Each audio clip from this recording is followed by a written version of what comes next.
हिंद दोस्तों, आप सभी का स्वागत है आपके अपने एबीसी कोचिंग यूट्यूब चैनल में। आप लोग कैसे हैं? आशा है कि स्वस्थ और मस्त होंगे, अपने बोर्ड परीक्षा की तैयारी ज़बरदस्त तरीके से कर रहे होंगे। दोस्तों, आप सभी के लिए बहुत बड़ी गुड न्यूज़ थी कि जैक बोर्ड ने आप लोगों का मॉडल पेपर जो है जारी कर दिया है। आपने अभी तक डाउनलोड नहीं किया है तो उस वीडियो को आप लोग देख लीजिए, उसमें लिंक भी दे दिया हूँ कैसे आप लोग को डाउनलोड करना है, सारी चीज़ मैंने आपको बता दिया है। ठीक है दोस्तों, इस वीडियो में जो है क्लास 11 के फिजिक्स का जो है मॉडल सेट 1 का जो है कंप्लीट सोल्यूशन बताने वाला हूँ, आंसर बताने वाला हूँ। तो सभी छात्र अंत तक बने रहें और आप सभी से रिक्वेस्ट है कि चैनल पर पहली बार आए हैं तो चैनल को सब्सक्राइब करने के साथ बेल आइकन को प्रेस जरूर कर लीजिएगा। चलिए दोस्तों आगे बढ़ते हैं। देखिए सबसे पहले मैं बता दूं दोस्तों, आपके जो क्वेश्चन में जो है ना 40 प्रश्न दिए जाएंगे, जो कि प्रत्येक प्रश्न जो है 1 अंक का होगा, जिसमें 4 विकल्प दिए जाएंगे। जो सही विकल्प होगा उसको मार्कशीट पर आपको गोले को काला करके भरना है। ठीक है, और दोस्तों मैंने इसके पैटर्न के बारे में अच्छे से आप लोगों को समझाया था, उसने आपने नहीं देखा है तो उस वीडियो को भी आप लोग देख लीजिएगा, सेशन में चले जाइए देख लीजिए। ठीक है, चलिए दोस्तों पहला क्वेश्चन देखिए दोस्तों, यहाँ पे दिया गया है कि भौतिकी के लिए नोबेल पुरस्कार जीतने वाला एक भारतीय वैज्ञानिक है। तो दोस्तों इसके बारे में मैंने आपको पहले भी बताया हुआ है और बार बार जो मैंने आपको इंपॉर्टेंट क्वेश्चन दिया है उसमें कई सारे क्वेश्चन जो है डायरेक्ट आपको यहाँ पे देखने को मिलने वाला है। ठीक है, इसको जो है आप लोग क्लियर करने के बाद जो है आप लोग मॉडल पेपर को भी आप लोग क्लियर कर लीजिए।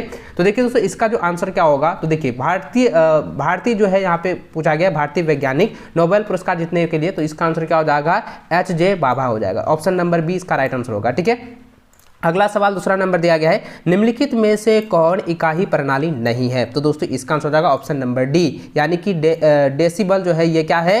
ये इकाई प्रणाली नहीं है। ठीक है, अगला प्रश्न तीसरा नंबर दिया गया है कि एसआई प्रणाली में मौलिक इकाइयां हैं। तो एसआई प्रणाली में कौन सी मौलिक इकाइयां हैं? तो ऑप्शन नंबर ए हो जाएगा metre, kilogram, second, ampere, kelvin, mole और कैडला जो है ये मौलिक इकाइयां हैं। ठीक है, इसको अच्छे से आप लोग कॉपी में नोट कर लीजिए, इसको अच्छे से रट लीजिएगा क्योंकि मॉडल पेपर से बहुत सारे क्वेश्चन आपकी बोर्ड की परीक्षा में पूछे जाते हैं। ठीक है, अगला प्रश्न देखिए चौथा नंबर दिया गया कि एक वाहन जो है आधी दूरी V1 की चाल से और आधी दूरी V2 की से तय करता है, तो उसकी औसत चाल क्या होगी? तो दोस्तों इसकी औसत चाल जो आपको ज्ञात करनी है। ठीक है, और इसके बारे में मैंने आपको फॉर्मूला बताया था कि आपको फॉर्मूला जो है 100% आपको याद कर लेनी है, अच्छे से इसको पढ़ लेना है। तो दोस्तों इसका आंसर क्या हो जाएगा? ऑप्शन नंबर सी हो जाएगा। ठीक है, यानी कि ये हो जाएगा दूसरी, यानी कि आधी दूरी V1 plus V2 bye V1 plus V2 हो जाएगा। ऑप्शन नंबर सी इसका सही आंसर होगा। अगला प्रश्न पांचवा नंबर दिया गया है, निम्नलिखित में से किसका उपयोग यह वर्णन करने के लिए किया जा सकता है एक निश्चित समय की गति दिशा के साथ जो है वस्तु कितनी तेजी से आगे बढ़ रही है? तो दोस्तों इसका आंसर क्या होगा? आप लोगों को मैंने बताया था, इसका आंसर क्या होगा? औसत वेग, जो कि ऑप्शन नंबर सी में दिया हुआ है। ठीक है, इसको आप लोग कॉपी में नोट कर लीजिए। अगला सवाल जो है छठा नंबर दिया गया है कि प्रेक्षय में अधिकतम सीमा होती है, तो इसका आंसर हो जाएगा ऑप्शन नंबर ए हो जाएगा R max U square hyphen G होता है। ठीक है, इसको आप लोग जो है अच्छे से याद रखेंगे, वैन थीटा बराबर जो है 45 डिग्री होती है तब। ठीक है, इसको आप लोग अच्छे से कॉपी में नोट कर लीजिए, इसको रट लीजिएगा। अगला सवाल देखिए दिया गया है 7वां नंबर कि एक पिंड जो है 2 मीटर त्रिज्या वाले वृत्त की परिधि के अनुदिश 6 मीटर प्रति सेकेंड के रैखिक वेग से गमन करता है, तब इसका कोणीय वेग होगा। तो इसका कोणीय वेग क्या होगा? तो इसका आंसर हो जाएगा बच्चों ऑप्शन नंबर 3 हो जाएगा 3 रेड प्रति सेकेंड। ठीक है, इसको अच्छे से आप लोग नोट कर लीजिए। अगला प्रश्न देखिए 8वां नंबर दिया गया है कि त्वरण किस प्रकार की भौतिक राशि है? तो त्वरण जो है या जो है अदिश राशि और सदिश राशि है ना, त्वरण क्या है? एक सदिश राशि है, तो ये इसका आंसर क्या होगा? ऑप्शन नंबर ए होगा। ठीक है, याद रखें। अगला सवाल 9 नंबर दिया गया, एक विद्यार्थी कुछ समीकरणों का अध्ययन करता है। शक्ति बराबर कार्य बटा समय, बल बराबर द्रव्यमान गुना त्वरण, वेग बराबर विस्थापन बटा समय, समीकरणों में कितनी सदिश राशियां निहित है? यानी कि ये जो आपका समीकरण दिया गया है ना, यहाँ पे समीकरण को समझे, शक्ति बराबर कार्य बट्टा समय दिया गया है, बल बराबर जो है द्रव्यमान गुना जो है त्वरण दिया गया है, और वेग बराबर जो है विस्थापन बटा समय जो दिया गया है। ये जो 3 जो समीकरण दिया गया ना, इसमें पूछा गया है कि इसमें कौन सी सदिश राशियां जो है निहित है, सदिश राशियां हैं। तो इसमें दोस्तों आपको मैं बता दूं, इसमें जो है मात्र 2 ही जो है सदिश राशियां निहित है। ठीक है, तो इसलिए दोस्तों इसका आंसर क्या हो जाएगा? ऑप्शन नंबर बी इसका राइट आंसर होगा।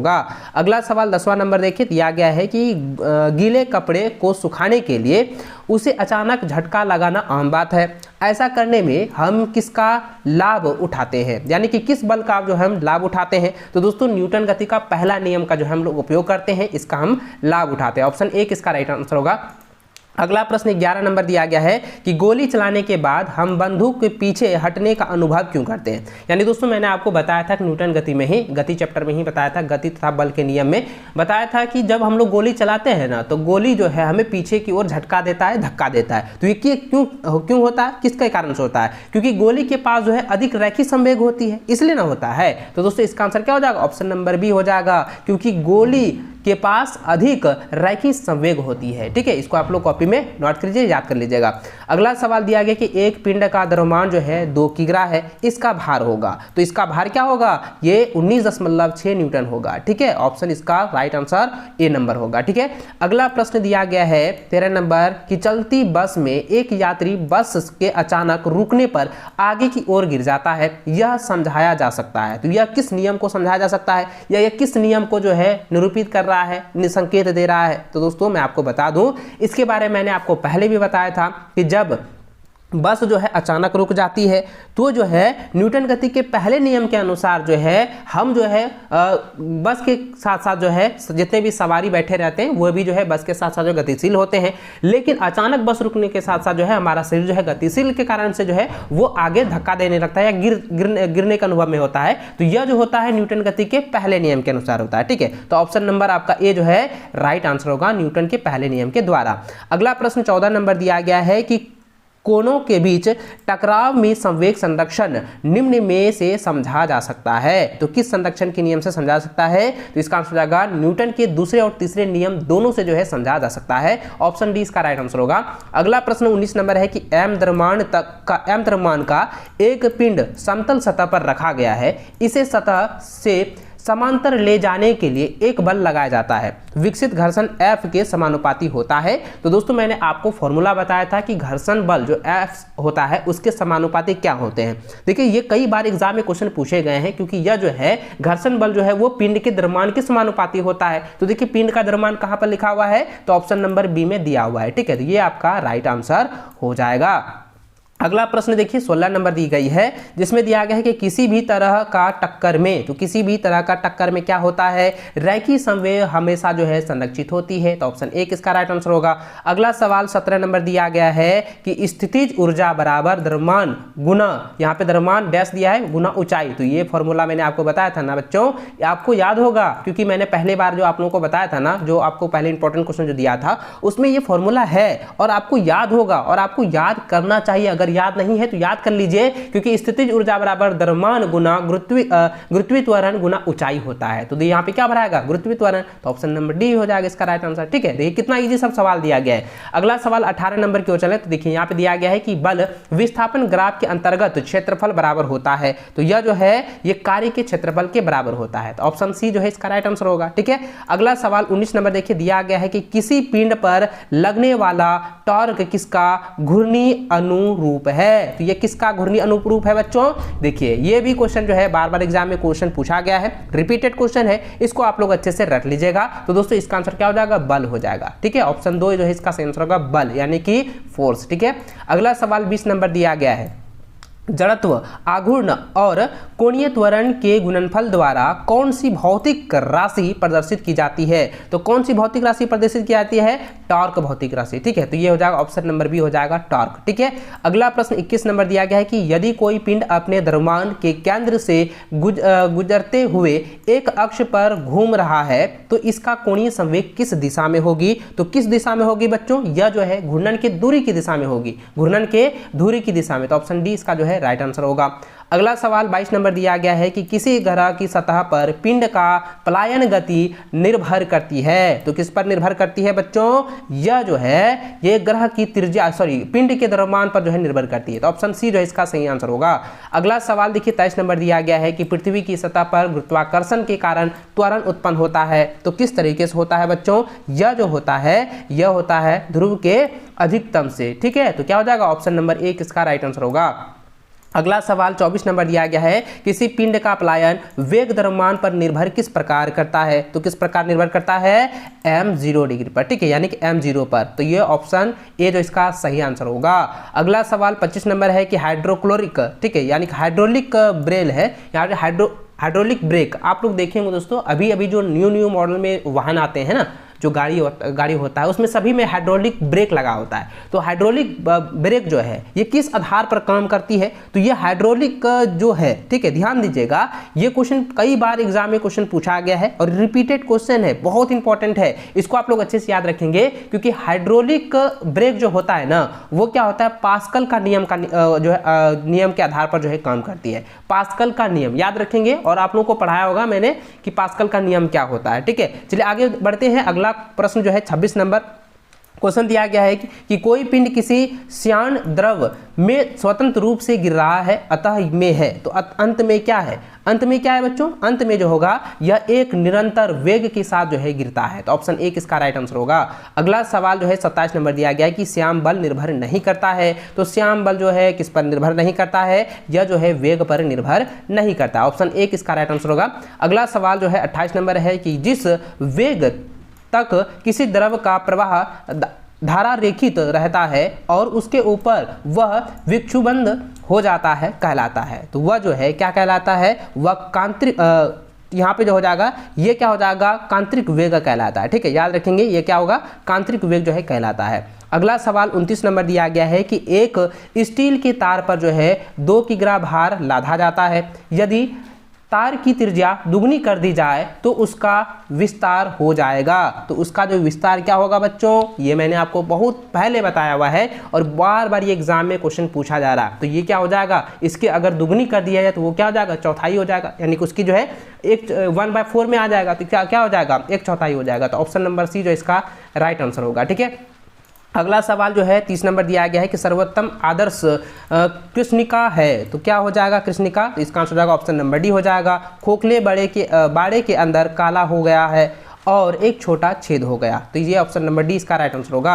अगला सवाल 31 नंबर देखिए, दिया गया है कि किसी गैस के 1 मोल के लिए ताप T पर गैस के अणुओं की स्थानांतरित गतिज ऊर्जा होती है, तो यह क्या हो जाएगा, यह जो है 3/2 RT पर होती है, तो ऑप्शन नंबर 1 इसका सही आंसर होगा, ए इसका राइट आंसर होगा। अगला सवाल जो है 32 नंबर दिया गया है कि निम्नलिखित में से कौन सा जो है पैरामीटर पदार्थ की थर्मोडायनिक स्थिति में विशेषता नहीं है, तो दोस्तों इसका आंसर हो जाएगा ऑप्शन नंबर ए हो जाएगा, कार्य पर विशेषता नहीं है, ऑप्शन ए इसका राइट आंसर होगा। अगला सवाल 33 नंबर दिया गया है जिसमें दिया गया है कि ऊष्मा अपने आप कम जो है तापमान वाले पिंड से उच्च तापमान वाले पिंड में प्रवाहित नहीं हो सकता है, यह जो है एक कथन है, इसके परिणाम स्वरूप होता है, तो इसके परिणाम क्या स्वरूप होता है, तो यह जो होगा वो क्या हो जाएगा, उष्मा प्रवैगिनिक का दूसरा नियम है। ठीक है, तो इस पर जो है कार्य क्या करता है, तो ऑप्शन नंबर डी इसका राइट आंसर होगा, उष्मा प्रवैगिनिक का दूसरा नियम, ऑप्शन डी इसका राइट आंसर होगा। अगला सवाल जो है 34 नंबर दिया है कि एक इंजन की दक्षता जो है 1/6 है और जब सिंक का तापमान जो है 62 डिग्री सेल्सियस कम कर दिया जाता है तो इसकी दक्षता दुगनी हो जाती है, तो स्रोत का तापमान होगा, तो स्रोत का क्या तापमान होगा, तो स्रोत का तापमान जो होगा वो 90 डिग्री सेंटीग्रेड हो जाएगा, या 90 डिग्री जो है यानी 99 डिग्री सेल्सियस ये तापमान पर पहुंच जाएगा, तो ऑप्शन नंबर डी जो है इसका राइट आंसर होगा। अगला सवाल जो है 35 नंबर दिया गया है कि गैसों के गतिज सिद्धांत के अनुसार परम शून्य ताप पर है, तो दोस्तों इसका आंसर हो जाएगा ऑप्शन नंबर सी हो जाएगा, आणविक गति रुक जाती है, क्या होगा, आणविक गति रुक जाती है, ऑप्शन सी इसका राइट आंसर होगा। अगला सवाल 36 नंबर है कि गैसों में ध्वनि तरंग होती है, तो यह जो है केवल अनुदैर्घ्य होती है, क्या होगा, केवल अनुदैर्घ्य तरंग होती है, ऑप्शन ए इसका राइट आंसर होगा। अगला सवाल देखिए, दिया गया है कि यदि कोई तरंग 2.5 सेकंड में 20 कंपन पूर्ण करती है तो इसकी आवृत्ति होगी, तो इसकी आवृत्ति अगर ज्ञात करें तो मैंने आपको बताया था आवृत्ति किस तरीके से ज्ञात किया जाता है, तो दोस्तों यहाँ पे जरा ध्यान दीजिएगा, 25 गुना 2 करते हैं कितना होता है 50 को अगर हम करते हैं डिवाइडेड, तो ये आपका जो आवृत्तिक नियम निकलेगा, आवृत्ति के फॉर्मूले के अनुसार, तो इसका आंसर हो जाएगा 8 हर्ट्ज के बराबर आवृत्ति निकलेगा। ठीक है, तो ऑप्शन डी इसका राइट आंसर होगा। अगला सवाल जो है 38 नंबर दिया गया कि यदि लोलक 1 मिनट में 78 बार दोलन करता है, यानी कि कोई लोलक है वो 1 मिनट में जो है 78 बार जो है वो डोलता है या दोलन करता है तो उस लोलक की आवृत्ति होगी। तो उस लोलक की आवृत्ति क्या होगी? तो वो जो हो जाएगा बच्चों, ये हो जाएगा ऑप्शन नंबर सी हो जाएगा, 1.3 हर्ट्ज हो जाएगा। ठीक है, ऑप्शन सी इसका राइट आंसर होगा। अगला सवाल 39 नंबर है कि निम्न में से कौन सा सरल आवर्त गति के लिए आवश्यक नहीं है? तो इसका आंसर हो जाएगा ऑप्शन नंबर ए हो जाएगा, गुरुत्वाकर्षण। ठीक है, याद रखें। अगला सवाल जो है 40 नंबर दिया गया है कि SHM क्रियान्वित करने वाले कण पर प्रत्यायन बल कार्य करता है, तो वह क्या होगा? तो दोस्तों जब वह प्रत्यायन बल कार्य करेगी तो क्या होगा बच्चों? इसका आंसर हो जाएगा विस्थापन के सीधे अनुपातिक होगा। वह क्या होगा? विस्थापन के सीधे अनुपातिक। तो दोस्तों इस वीडियो में क्लास 11 के फिजिक्स का जो है मैंने टोटल जो है 40 क्वेश्चन की कंप्लीट सोल्यूशन बता चुका हूं। आप इसको जो है कॉपी में नोट कर लीजिए। इसको आप लोग एग्जाम से पहले जो अच्छे से रट लीजिएगा, क्योंकि इसी में से आपकी बोर्ड की परीक्षा में कई सारे क्वेश्चन देखने को मिलने वाला है। ठीक है, तो चलिए दोस्तों, इस वीडियो को अभी तक लाइक नहीं किए तो वीडियो को लाइक अपने सभी दोस्तों के साथ शेयर करें, ताकि सभी बच्चे जो है इसको अच्छे से रिविजन कर ले, इसको अच्छे से पढ़कर जो है बोर्ड की परीक्षा में शामिल हो। और बच्चों, आप चैनल पर पहली बार आए हैं तो चैनल को सब्सक्राइब कर लेना और बेल आइकन को प्रेस करके ऑल पर सेलेक्ट जरूर कर लीजिएगा। ठीक है, इस वीडियो को अंत तक देखने के लिए बहुत बहुत धन्यवाद।